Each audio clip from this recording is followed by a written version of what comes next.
Hey guys, good afternoon. Happy Memorial Day. It's hot outside. Hopefully you're able to sit outside, maybe by the pool or at least in the shade. Enjoy something cold to drink today and just relax a little bit. Likely you're probably working like most of us do, but maybe you got a chance to have a little vacation. I hope so. Hey guys, this week is week 3. Think about it. If you get through week 3, you're over halfway through the course. We're moving around pretty quick. I appreciate you staying up to date, asking questions, sending in things on time. You guys are doing a great job, and like I've said since the beginning of summer session, we're going to get through this course together.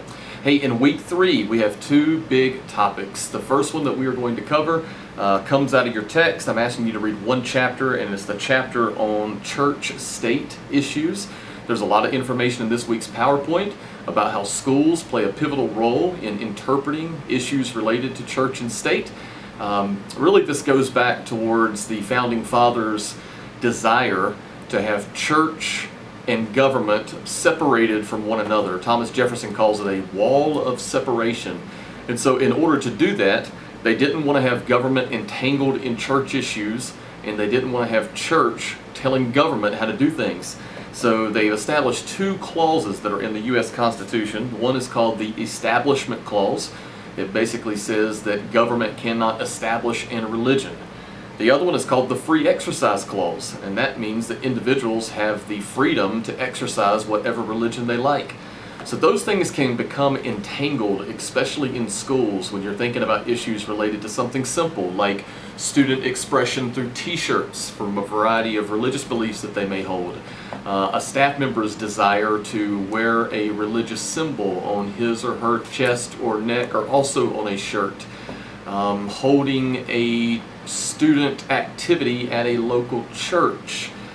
Things that individual teachers do, such as praying with or in the presence of students. These things cause entanglement. So if you can think of an example of, let's say for example, your case study that's going to be due on Sunday night. It's about a high school football coach who is loved in the community, but he's also the sponsor of the FCA, the Fellowship of Christian Athletes. And some parents think that his role as a teacher is establishing religion and forcing their children to participate in it. So I think you'll have a good time reading through that case, thinking carefully about the law, remembering that teachers do not relinquish their rights just because they're public educators. They just have to understand where the lines are. So the church-state issues, Establishment Clause, and Free Exercise Clause, there's information in the PowerPoint this week, and your case study that is due on Sunday is also embedded in the PowerPoint. I think you'll have a good time reading through that one. The second topic that is covered in week 3 is teacher recruitment and hiring practices. Now, as a school principal, this is one of your largest responsibilities. You are constantly seeking to recruit quality teachers and to effectively hire them, to get them to say yes to your school. So I'm going to ask you in the discussion this week to kind of think about the practices that you've been involved with. Like, how were you recruited, or how does your school currently recruit? What's the hiring process like? Does the principal only do the interview? Is there an interview team? Does the teacher have to teach a model lesson? How rigorous is it? And so this week's PowerPoint also has information about effective hiring practices. What the research tells us is good schools, effective schools, have a more rigorous hiring process. Ineffective schools do not seem to have very rigorous practices. And you can think about why that might be. I've put a clip in this week's PowerPoint as well. It's a clip that has Brad Pitt in it playing in a movie called Moneyball. If you've ever seen Moneyball, it's the story, his name is Billy. He takes over the Oakland Athletics, and they're a very poor team with regard to just financial resources. They don't compare to like the Yankees and the Dodgers. And so he's trying to figure out, how does he get quality players to come play for the Oakland Athletics when he can't pay the multi-million dollars that the New York Yankees can? So there's a reference in there, and I'm trying to make a connection about how effective principals think creatively about how to get great teachers in their building. So enjoy that clip. I will tell you there's one curse word in it. Try to bleep it out or look the other way. Hey, also, your teacher working conditions survey project is going to be opened up early.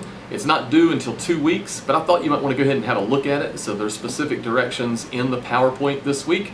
Really, I want to encourage you just to go ahead and go to the link and find a school that you want to do your project on. It can be your school. you can do a teacher working conditions project on your school. It could be another school in your community, your child's school. It could be any school that's listed on the North Carolina Teacher Working Conditions site, but you might want to choose one that's kind of relevant to you. So I just want to throw that out there a little bit ahead of time, see if there's anything else. Yes, so there's one chapter on church-state relations to read this week, and then there's also a couple of articles that I've posted into Canvas. After this week, we will be finished reading in public school law. So I know it's an expensive book, it's a quality book. Whether you're keeping it or selling it back, be sure you hang on to it for at least the rest of this course, because there's great resources and references there.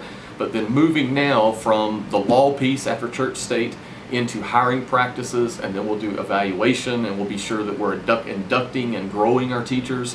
That's part of the school principalship as well, all right? Hope you have a great remainder of the Memorial Day holiday. If you need anything, don't hesitate to reach out to me. See you soon. Thanks.